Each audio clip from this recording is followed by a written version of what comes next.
There's a video out there and it's kind of growing in popularity, and it's well done, but it's bad theology.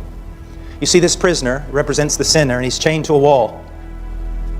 And you see, as the narrator's speaking, you see this shadow come toward him. And all you can see is the shadow has its arm raised up and has a whip. And it looks like he's about to beat the prisoner to death.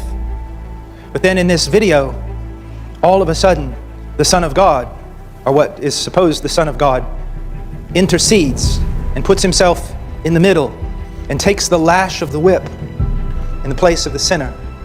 And in the film, in the documentary, or whatever it is, the little film, it is the devil that's holding the whip that's about to beat the sinner. And it is the devil who lays the whip across Christ's back to save the sinner from the devil.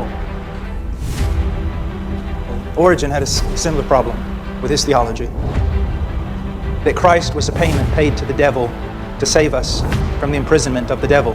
Make no mistake, Christ's death saves his people from enslavement to the devil, but not in that way at all. And if you think so, you are in the realm of heresy. It wasn't Satan that had the whip. It was God. It was God. Sometimes I ask people, what did God save you from? Well, God saved me from sin. Sin wasn't after you.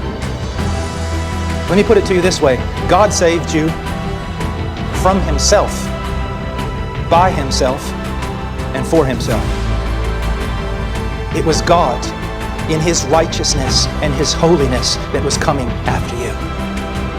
And when Christ interposed, when he stood between you and that judgment, he was standing between you, the sinner, and the judgment of Almighty God on the cross of Calvary. The payment was made to the offended justice of God, and we'll talk about that later.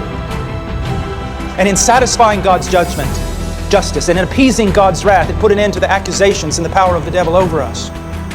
Make no mistake about it. The price was paid by God. The price was paid to God. And ultimately for the glory of God.